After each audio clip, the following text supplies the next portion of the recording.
Добрый день, уважаемые телезрители, уважаемые радиослушатели. В эфире программа «Якутск сегодня». И начинаем мы нашу программу с поздравления. Сегодня у нас День мирового телевидения. Всех поздравляем, желаем счастья, здоровья, любви, мира на земле. Сегодня с вами я, в этой студии, ведущая Ольга Голдобина, а также наш гость, руководитель управы Октябрьского округа Эверстов Валентин Тимофеевич. Добрый день, Валентин Тимофеевич. Добрый день. Очень приятно вас видеть. Спасибо огромное, что вы согласились прийти, поделиться с нами вашими новостями, радостями, планами. Ну, сейчас самая наболевшая тема у нас все-таки это мобилизация. И я знаю, что у нас в вашем округе тоже есть семьи мобилизованных. Хотелось бы начать вот с этого все-таки. С горячего, что говорится, то, что нас волнует, беспокоит. Какая помощь организуется для них? Что делает для них город, республика, государство? Как вы опекаете этих людей? Сколько вы им помогаете? Добрый день, уважаемые радиослушатели. На сегодняшний день у нас насчитывается 80 семей мобилизованных. Им оказывается помощь в виде материальной, то есть им оказывается помощь, материальная помощь, это по линии окружной администрации, выплаты по 30 тысяч, и 200 тысяч это по линии Министерства обороны. Овощные наборы им развозили, до сих пор развозят кому надо. Там было даже так, что в одну семью несколько раз вывозили. Это даже приветствуется, мне кажется. То есть никто не говорил, что надо забирать, говорит, ничего страшного, пускай. И очень много заявок приходит от семей по линии ЖКХ. То есть управляющие компании идут навстречу, заявки их отрабатываются сразу непосредственно в тот же день. Были заявки от мам и насчет детских садов и школ, чтобы поближе или там еще как-то. То есть, в общем, работа по этой линии тоже ведется. И были обращения уже от мобилизованного, уже от участника. Ему взрывной волной выбило зубы. И университет, на сегодняшний день ректор университета, депутат у нас Государственного собрания Николай Анатольевич Николаевич, он обещал оказать помощь. И отцу мобилизован тоже. Он сказал, что на нервной почве, видимо, у него все зубы болят. Кстати, его сын у нас работал в округе с нами в некоторое время. Поэтому тоже Антон Николаевич Николаев сказал, что тоже решит эту проблему. Такие вопросы. Я слышала, у вас много хороших таких ярких общественников, совет ветеранов активный. Они же тоже как-то морально стараются оказать поддержку. Какие-то собирают посиделочки такие, да? Да. Расскажите, пожалуйста. У нас очень хороший совет ветеранов, Петрова Валентина Ильичевна. Они первые собрали, даже раньше коллектива они собрали более 20 тысяч. И когда была первая командировка, или я ошибаюсь, возможно, да? Но они собрали более 20 тысяч и направили это в помощь мобилизованным, военнослужащим.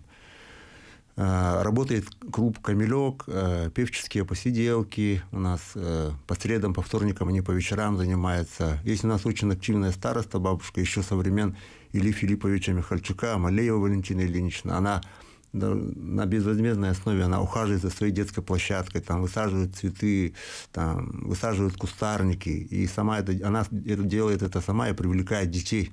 Это как в советское время, они поливают все во дворе. Очень хорошо смотреть, детишки бегают, поливают, ухаживают. Также Банщикова Марина Иннокентьевна, но, к сожалению, у нее возраст уже преклонный, она редко этим занимается. Есть такие люди, активисты, их очень много, я всех сейчас по фамилии назвать не смогу, но люди есть, очень замечательные люди.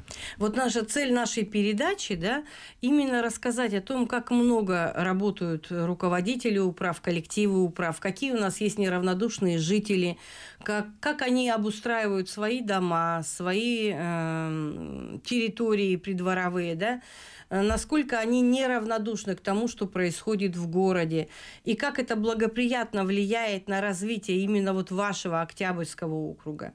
Очень многие сейчас очень много в городе сделано новых дорог.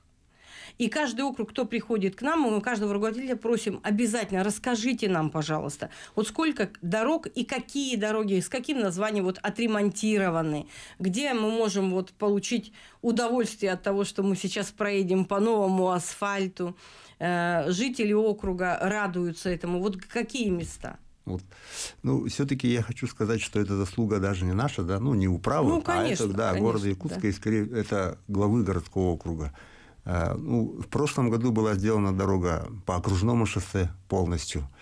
В этом году проспект Ленина, ну, все уже знают, там целый год его ремонтировали, но дорога качественная, хорошая, она будет уже стоять там, не знаю, не один десяток лет. По Каландершвили дорога сделана.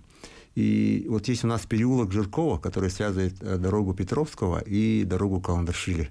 Угу. Эта дорога была разбитая полностью, и очень много заявок было от жителей. Я помню еще со времен Ильи Филипповича, когда работал, были заявки. И, наконец, эту дорогу сделали. Ну, вообще, жители очень довольны. Это вот Каландершвили 8-12 дома.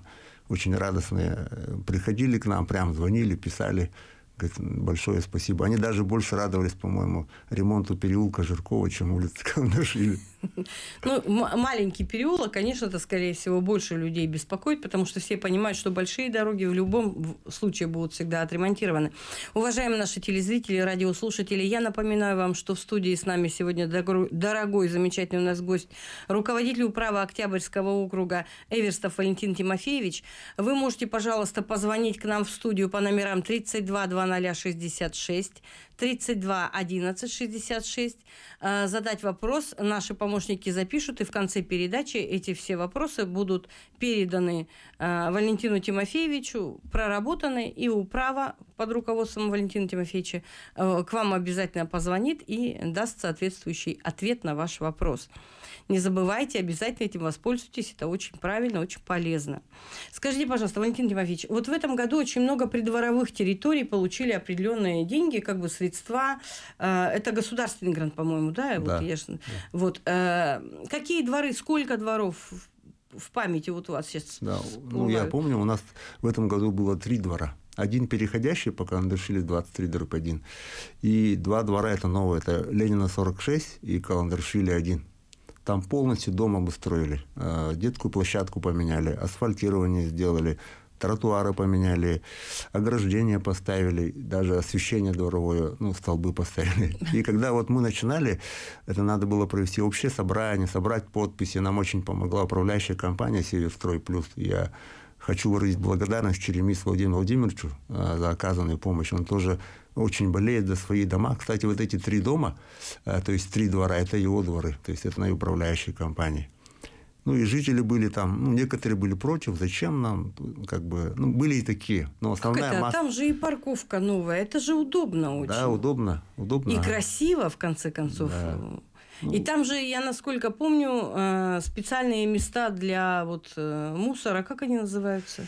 Для раздельного сбора мусора. Да. Вот на новых вот этих вот, в новых дворах вот это все же предусмотрено, да? Да, предусмотрено, это есть.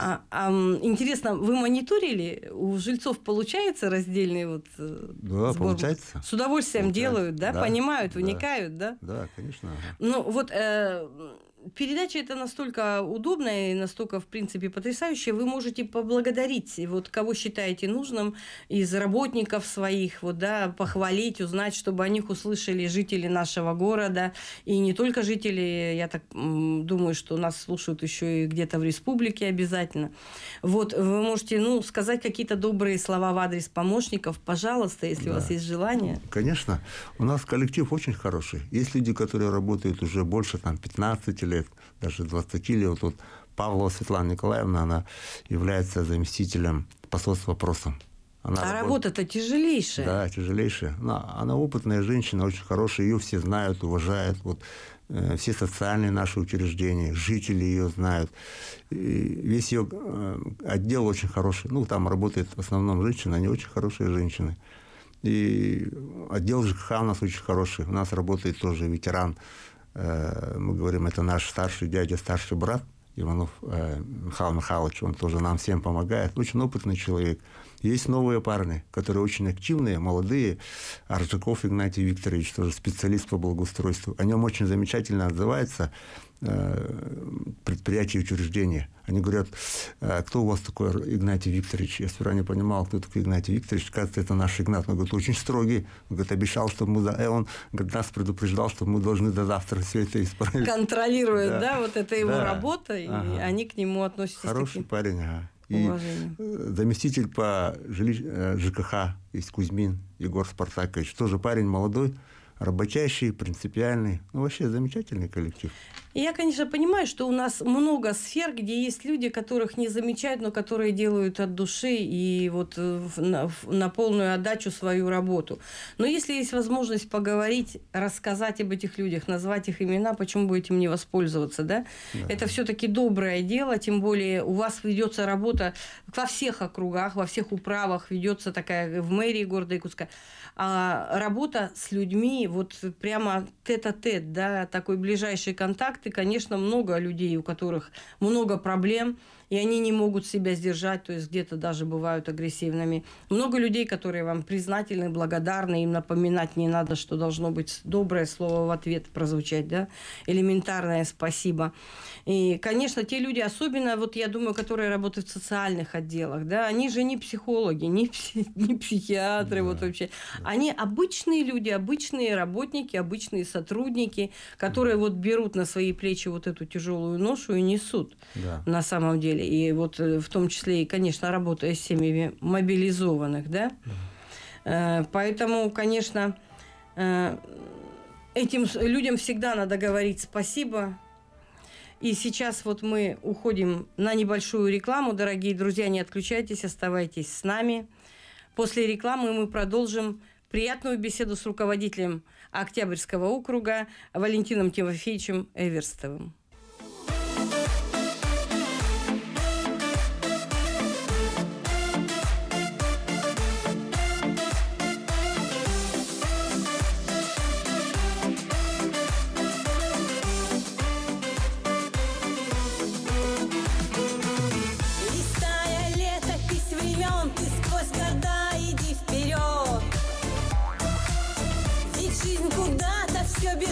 Спешит, и время нас не ждет.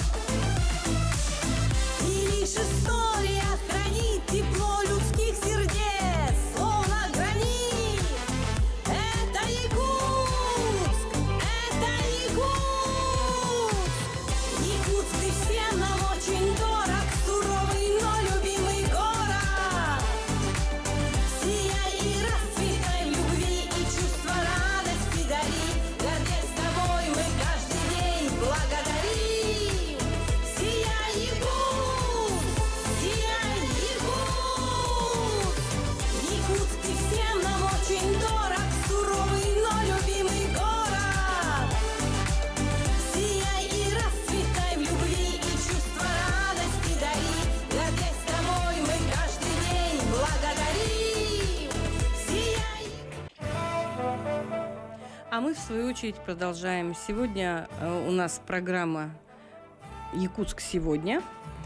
С вами в студии я, ведущая Ольга Голдобина, а также наш замечательный гость, руководитель управы Октябрьского округа Эверстов Валентин Тимофеевич. Дорогие друзья, напоминаю, что вы можете позвонить в студию по номерам 32 0066, 32 11 66, задать свой вопрос. Наши помощники запишут этот вопрос, и потом мы его передадим Валентину Тимофеевичу. Управа отработает, ответы вам получите обязательно в личном порядке.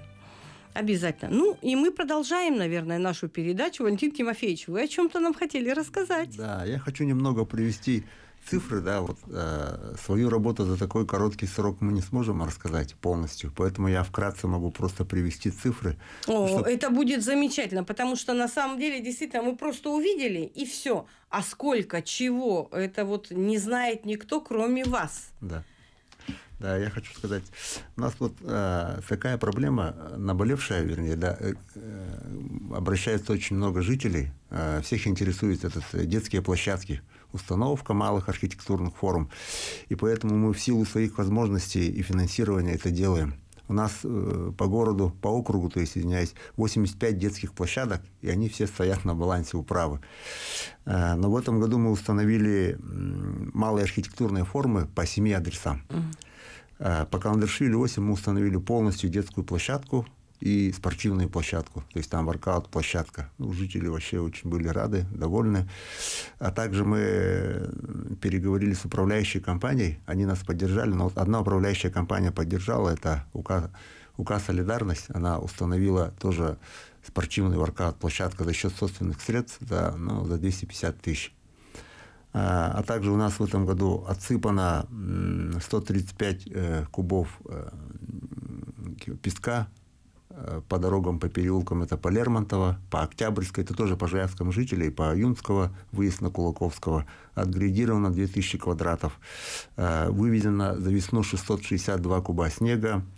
Завезли 65 кубов песка на детские площадки. Также проведен ямочный ремонт на 603 квадрата.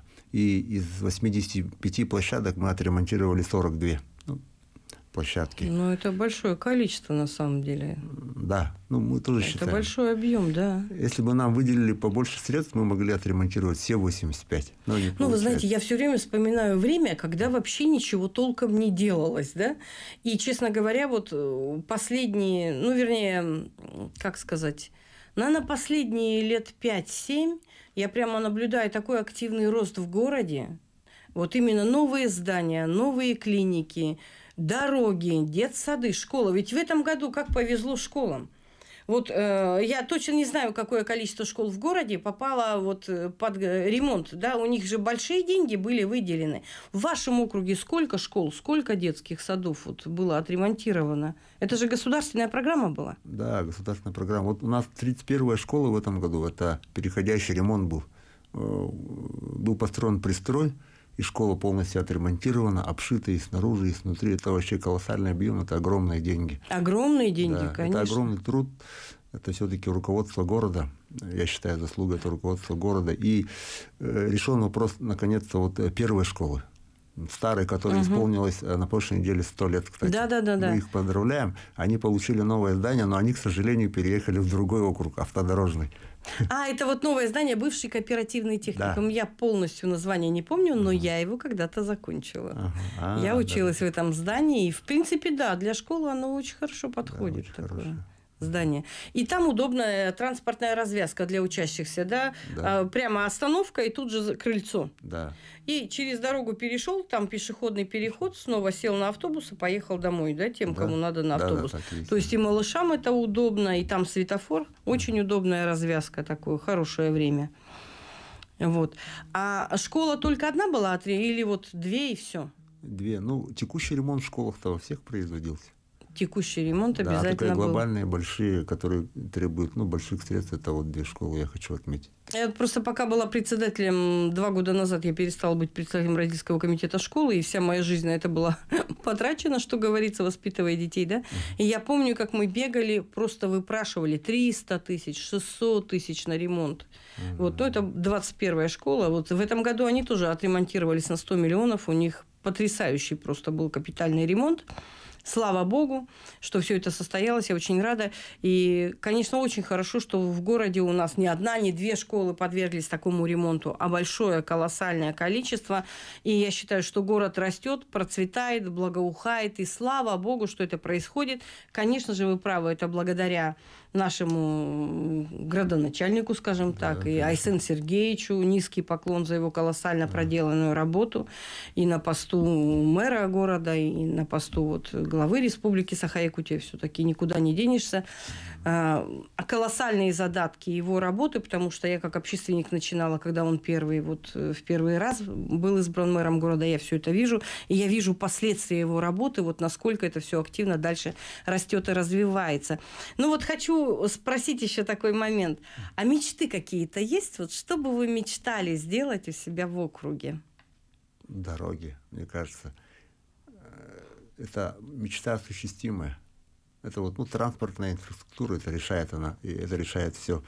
И был такой опыт очень хороший, да, в Архангельске, когда там тоже были проблемы с дорогами, и они решили обустроить внутриквартальные. Там постоянно были пробки, и они решили обустроить внутриквартальные заезды. Поэтому у меня такая мечта есть. Давно я считаю, что внутриквартальные заезды сквозные надо сделать. Тогда центр города будет разгружаться. Да, в принципе. Но там же для нашего населения, наверное, эти сквозные проезды, вызывает беспокойство то, что ребятишки бегают, да? Там же получается, что это будет проходить там, где еще детские площадки рядом, или как? Нет, ну это можно все предусмотреть, переделать где-то. Это не требует больших затрат. Мгм. Да, и еще вот вторая такая мечта, чтобы гаражи. Это, наболевшая проблема. Вот если бы решить эту какую-то проблему, в одно время мы хотели вот в квартале 60 построить многоуровневый гараж. Мгм. Но жители не поддержали. То есть был застройщик, был инвестор, который там на 100, по-моему, парковок хотел сделать, но жители не поддержали. Ну, может быть, это вызывало какие-то страхи. Это же все-таки что-то новое для нас. Получается, это же с лифтом что-то должно быть. Да. Машина должна подниматься Да, на да, этаж, да. да, какая-то по спирали должна подниматься, да, парковаться. Но все новое всегда вызывает страх, опасения. Это же неизведанное. То есть, а такие вещи вот просто без участия жителей не могут, да, планироваться? Да, если территория внутридворовая, то обязательно надо согласие жителей. О, ну, если это высотные дома, это же очень удобно. А может быть, имеет смысл дальше продолжать такую работу? Ну, видимо, инвесторы... 100 машин, это хорошо же. Да, я не знаю, но почему-то люди не соглашаются. У нас, возможно, менталитет такой, но на что-то новое как-то тяжело. Мы даже хотели предусмотреть, в одно время вывозили гаражи, и мы обязаны, допустим, если мы вывозим гараж, то надо обязательно предоставить человеку что-то другое. И мы изучили вот технологии, канадские технологии, там были электрообогреватели с розетками, которые выводились, там специальную программу, приложение написали для телефона. Потом еще была такая парковка, но она теплая. То есть там технически это тоже возможно. Мы вместе с университетом это изучали. Там устанавливается газовая печь, грубо говоря, в простонародье труба, выводится каждому стояку. И вот как сейчас укрывают же под Наташу, и там есть стенд, машины подъезжают, укрываются, они оплачивают тоже по программе через телефон, и все, у них включается тепло, то есть машины там стоят под теплом, не хуже, чем в теплом гараже. Вот эти мы проекты делали еще при Арсении Сергеевиче, но они не нашли этот большой достаточно. Потому что платить надо. Да. Надо подъезжать, платить. Это Да. платная, да, услуга платная. такая. Ага. Недорогие. То есть, если аренда гаражей там у нас стоила 250 в то время, да, на легковый автомобиль, там, тут обходилось там 50 рублей вообще в сутки. Но, может быть, не знаю, даже, это очень интересные проекты на самом деле. Я впервые о них слышу. И мне кажется, если общественников старост-домов как-то подключить, может быть, действительно ноу-хау какое-то имело бы смысл создать. Это было давно, уже 10 лет назад. И вот эти электрические парковки я очень старался продвигать в свое время. Потому что, во-первых, загазованность исчезнет, чтобы машины не стояли, колмотили весь день. Да. Подъехали, розетку подключили, салон теплый, двигатель теплый. Тоже стоимость. Мы даже отрабатывали, согласовывали это с нашими энергетиками. И говорили, нет, если технические условия позволяют, мы дадим парковки. Мы предлагали перед Домом правительства, перед окружной администрацией сделать эти такие показательные парковки. Но первыми это сделали энергетики. Это у них себя. где? Это у них по Федору Попову. У них это есть уже, да? Да. То есть, вот смотрите, Валентин Тимофеевич, вот есть же масса всяких грантов различного уровня. Я, честно говоря, не сильна в этих вопросах.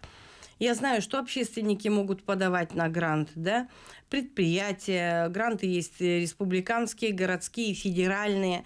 А если вот общественников как-то вот собрать, или вот автолюбителей, да, у кого есть машины, кто вот заинтересован, найти таких в округе, собрать и попробовать написать вот на этот грант, или вот как это еще можно назвать, да? Да. И попробовать вот сделать это показательно. Но это действительно, если с точки зрения экологии, это действительно очень важно. С точки зрения экономии усилий, это тоже важно. И с точки зрения финансов, это недорого. То есть не то, чтобы дешево, я не знаю, насколько действительно будет эта стоимость, а если это просто недорого, и донести это до людей, которые могут себе позволить такую вещь, почему бы не попробовать? Нет, тут ситуация такая. Были люди, которые даже говорили, не за грант, а за свои средства хотели установить предприниматели. Но все упирается в землю. То есть, если это земля муниципальная там, или это дворовая территория, то есть надо проводить собрания. Почему-то все упиралось в землю, и как-то вот это вот ну, массового, я не знаю, такого прям. А давайте договоримся. Давайте, вот мне тоже интересно. Давайте договоримся. Вот можно будет еще с кем-нибудь из глав, извиняюсь, из руководителей управ, извиняюсь, оговорилась, да, руководителей управ как-то найти, создать какой-то тандем, проработать это и в случае успеха поделиться об этом с нашими телерадиослушателями и телезрителями.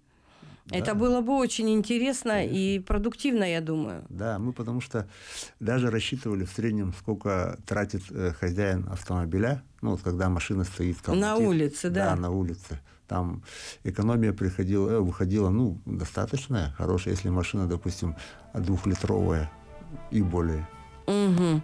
Это очень интересно. Просто очень. Дорогие друзья, сейчас у нас снова будет реклама.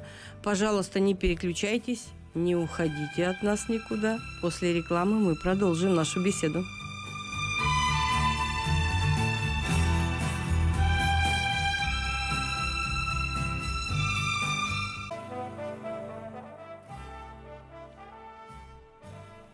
Дорогие друзья, напоминаю, что с вами в студии сегодня я, ведущая Ольга Голдобина, а также руководитель управы Октябрьского округа Эверстов Валентин Тимофеевич. И у меня вот сразу вопрос. Я не помню, как точно называется эта площадь. Возле универсама находится площадь. Вот напомните мне, пожалуйста, название. Бульвар Учителя. Бульвар Учителя, да.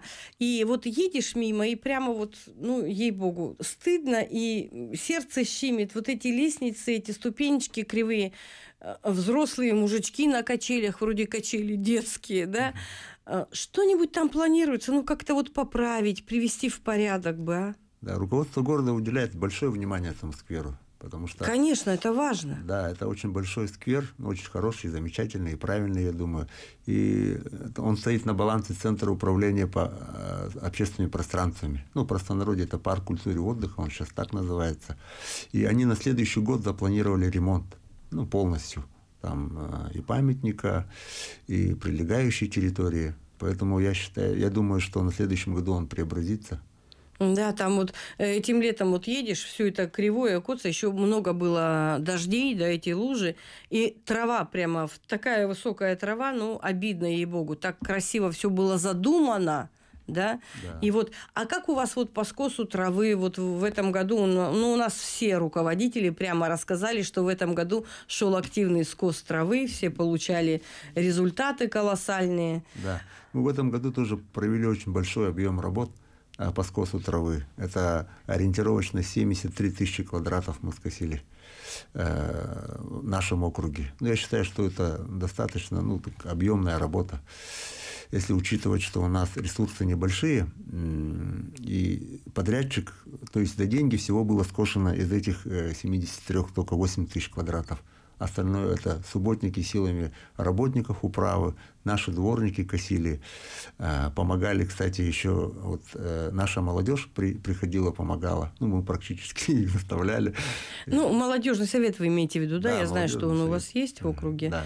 Ну, правильно, а как заставляли? Нас же тоже когда-то заставляли, потом мы к этому привыкали, начинали относиться нормально, начинали любить свой город, понимать необходимость этих действий. Конечно. Это правильно, я считаю. А как иначе научить быть внимательными к тому месту, где мы живем, да? Мы же везде говорим, наш Якутск, ну, у нас действительно очень прогрессивный город. У нас прогрессивное население. Просто надо немножечко дать толчок и получить необходимый результат. Я вас прервала, у вас там еще есть для нас сообщение. Вы, пожалуйста, нам расскажите, что вы нам еще приготовили. Отметить, что помимо этого, вот как раз вот на территории Великого переулка, где мы проводили скос, где в следующем году должна быть проложена дорога, наши жители, к сожалению, уваливают мусор в огромных количествах. И мы в этом году с этой территории вывезли порядка 630 кубов мусора. Ну, такое тоже бывает. Но у нас есть вот очень хорошие предприниматели, люди, которые прям фанатеют своей работой. И я хочу отметить такого человека, как Захаров Николай Алексеевич. У него предприятие «Зеленград». Ну, все знают, он устанавливает цветочные композиции в коробочках. Он в этом году тоже участвовал, выиграл тендер, посадил порядка 5500 цветов. Ну, он тоже очень хороший человек. Если бы все люди так относились к своей работе, то, я думаю... Если бы еще все так относились к своему городу, да? Да. Любить-то любим, а все ли мы прилагаем усилия, чтобы он стал красивее, Да, чтобы оказать говорите. помощь, да. Да, и еще вот один наболевший вопрос, который тоже всех интересует, это отлов собак. Да, это очень больная тема. Да, мы на сегодняшний день отловили 168 собак. У нас работают 2 подрядчика, и регулярно сотрудники управы выезжают тоже на отлов собак. У нас ребята, в основном коллектив мужской, они не отказываются. А можно я задам такой вопрос? Вот как-то сейчас мысль такая промелькнула. Вот отловом же раньше занимались тоже, чипировали собак, да? А вот которых вы поймали, там есть чипированные или это какие-то новые? Нет, там и есть чипированные. И вот чипированных большинство или нет? Вот. То есть появляются новые собаки. Это же, получается, брошенные собаки, у которых были когда-то хозяева? Получается так? Ну, на данный момент выпуск собак запрещен, которых отловили, потому что карантин. А раньше все равно надо было их выпускать. По закону, закон этого требует, чтобы через определенное время их выпускали. А вот на настоящий момент чипированных мало. Мы отлавливаем новых собак без чипов. Я не знаю, откуда они берутся, но это же биологическая ниша. То есть она не бывает никогда не заполненной. На пустую территорию приходят другие собаки. Даже, может, с Нижнего Бестяха, я не знаю. То есть миграция такая, да? Миграция. Это происходит. Они на каком-то уровне на подсознательном чувствуют. Это наукой доказано. А если мы отловим всех собак, то это уже тоже доказано, что город могут заполнить крысы. Да, крысы появятся много. Я знаю, что вот... У нас одно время даже как-то вот какие-то черненькие по городу бегали, а потом вот как-то собак много появилось, и этих крыс вот я, например, перестала просто наблюдать. Да. А так одно время даже по улице Пояркова я видела вот этих черненьких крыс. Потому что город – это живой организм. Тут все должно быть заполнено. Как организм человека, все на своих местах. Кто-то приносит пользу. Природа все продумала, да? Баланс должен быть соблюден, что Конечно, говорится. Обязательно. Что у нас там еще было? И я хочу отметить еще социальный отдел наш, да, девчонки, они проводят очень большую работу. И я хочу отметить, скажу, что у них бюджет очень маленький, всего 80 тысяч. Они за эти деньги проводят очень большое количество праздников, там, собирают, допустим, даже такое, как «Собери ребенка в школу», помогает нам очень сильно, большую помощь оказывает Алевтина Васильевна Эверстова, депутат. Она постоянно нам помогает. В части школьников, в части матерей, которые к ней к нам обращаются. Мы к ней переправляем, никогда она не отказывается. И на данный момент мы проводим такую работу. Это весь город такую работу проводит. Если есть семьи мобилизованных, которые, есть желающие, да, то мы их закрепляем к депутатам. Они берут их на кураторство, помимо нас, помимо окружной администрации, они дополнительно на себя берут такую ношу и помогают им. Поэтому, если есть у кого-то вопросы, может, кого-то не охватили или кто-то неправильно понял, они пускай к нам обращаются в управу смело, то мы будем оказывать посильную помощь всем семьям мобилизованных. Спасибо большое, Валентин Тимофеевич. Уважаемые жители округа Октябрьский, пожалуйста, вы можете, если у вас в процессе наших разговоров, в процессе передачи родились какие-то вопросы, идеи, может быть, что-то вы хотите подсказать работникам управы или вместе с ними поучаствовать в каком-то процессе, вы не стесняйтесь, звоните в управу. Мы постоянно об этом говорим. Вам там помогут, вас там поддержат, постараются понять. Очень хочется, чтобы мы стали с вами активнее, стали больше любить свой город, больше за ним смотреть, больше уважать тех людей, которые делают непосильную работу на самом деле, ухаживая за нашими домами, улицами, в принципе, уделяя нам колоссальное всем внимание, нам, жителям города Якутска. Этих людей надо поддержать, им надо помочь. Может быть, где-то направить, на что-то наставить. Понимайте, как хотите. Главное, действуйте от души, с любовью, с надеждой, с верой завтра, с верой в то, что наш город должен расти, развиваться, приумножаться и быть каждый раз, с каждым годом все благополучней и благополучней. Валентин Тимофеевич, вот у нас скоро закончится наша передача, а на кону у нас Новый год. И мы с вами уже не встретимся до Нового года. Пожелайте, пожалуйста, что-нибудь нашим горожанам, не только жителям вашего округа, но вообще в целом городу, республике нашей, от сердца, от души, с любовью. Спасибо большое. Дорогие радиослушатели, от себя лично, от моей семьи, от коллектива управы я вам желаю счастья, искренне желаю счастья, добра, здоровья самое главное и мирного неба. Спасибо большое. А я, в свою очередь, тоже всем нам желаю счастья, здоровья. Будьте здоровы вы, пусть здоровы будут ваши семьи. Будьте все благополучны. Давайте будем верить в то, что у нас следующий год будет хороший, что у нас наступит мир на земле, и над нами будет всегда светить яркое, замечательное солнце. Валентин Тимофеевич, у меня вот к вам еще совсем маленький вопрос. Вот сейчас вот немножечко у нас времени еще с вами есть, да? Совсем маленький вопрос. Как елки будут проходить для детей в вашем округе? Ну, у нас проходит елка общегородская, окружной администрации. И мы считаем, что этого, как вам сказать, это личное дело каждого. То есть кто-то встречает, проводит Новый год в семье, кто-то с друзьями. Но как таковой, именно отдельного праздника мы обычно не проводим. Только мы собираем, малоимущих детей собираем. Угу. Их у нас достаточно, 200 семей где-то, для них. Это уже отличный результат. Да. Просто отличный. Вы знаете, а я тут, честно говоря, радею за такую идею. Бывая в других городах Российской Федерации перед Новым годом, я вижу, что на каждой площади, там тоже же округа, само собой, да, есть, либо как-то они по-другому немножко называются, районы, там всегда есть главная какая-то площадь, да, и там всегда стоит елка.